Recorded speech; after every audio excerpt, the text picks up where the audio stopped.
Hi, this is Kevin from Christ Connection, and welcome to the Christ Connection family. I just want to say thank you for joining us on this journey to see what God will do as we ignite a movement of prayer around the world. Thanks also for joining me for this 4-part video series that hopefully will help you take your prayer life to the next level.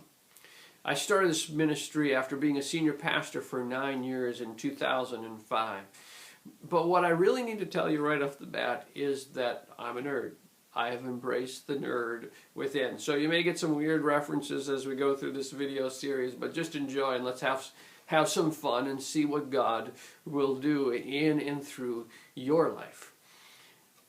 And to start this video series, I probably need to start with a movie reference to one of the classic movies. If you've ever seen The Princess Bride, you remember that moment when the villain and the heroine, she's trying to force her to get married to him, and there's this big wedding ceremony, and the minister comes out and says, "Marriage, marriage, it's what brings us together today," and goes on from there. Now picture that wedding, or whatever best wedding you've ever been to. Everyone's dressed up. It's a great moment and it's a great celebration. But it's just a beginning point. It's a great celebration, but it's a beginning. The same is true of our relationship with God. We have those moments where it's just we give our life to Christ. We become a follower. We start a relationship with Him. But it's just a beginning.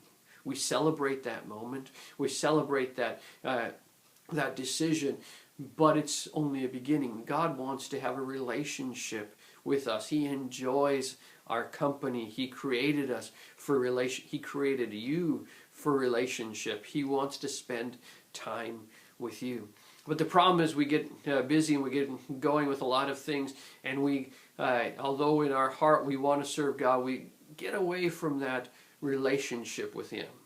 And so what I want to give you to start off this journey together is a quick idea of how you can build that relationship.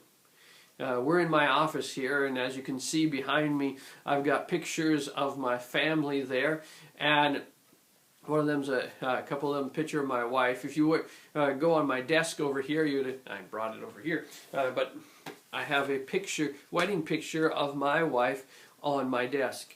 Now, why do I have a wedding picture on my desk? And you're like, I don't know. Most people have wedding pictures on their desk, but why do you have a wedding picture on your desk? It's not like by the time I left work and got to the office, I forgot what my wife looked like. No, the reason you have it is as you're going through your day, you're busy about this thing or that thing, you remember to re-engage with that relationship. The reminder takes you back to what's most important. The same is true of our relationship with God.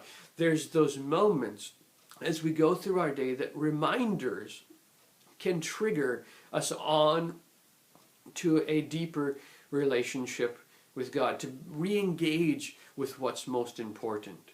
So let me start off this video series with a simple challenge. Now, if you don't have a prayer life at all, let me encourage you to think of a time in your day when you could give 5 to 10 minutes to God. Just 5 to 10 minutes. Don't start with anything bigger than that. If you already do have a solid time with God, maybe it's in the morning when you get up and you spend whatever time you have, I want you to think of another time in the day. Maybe it's at lunchtime, maybe at some point in the afternoon, where you could give God another 5 to 10 minutes. And what we're going to do is we're going to make that our starting point of our deeper conversation with God. And what I want you to do, so say you're starting off, that 5 to 10 minutes, pick that spot, and then come up with some reminder to attach to it. Maybe it's while you're eating breakfast in the morning, you're going to give that 5 to 10 minutes to God. So you're going to stick something in the fridge that will remind you of that commitment. Very simple, just something in the fridge or something like that that will remind you of that commitment. And then spend 5 to 10 minutes with God, and then go on with your day.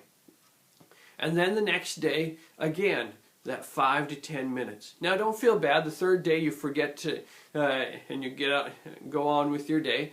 We're going for a streak here. We're going to see how far we can do it. So now we've set the bar. 2 days we've been able to do.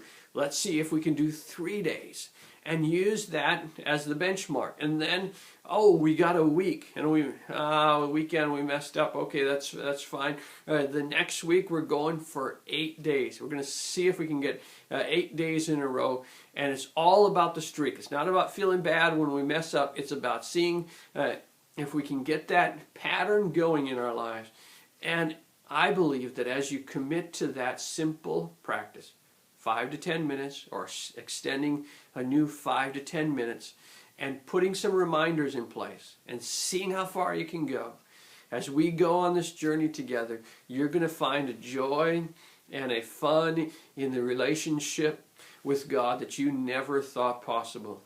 So that'll get you started. Then come back tomorrow, and I'll give you another tip on how to have some fun in your prayer lives. So thanks for joining us on this journey. God bless you, and have a great day.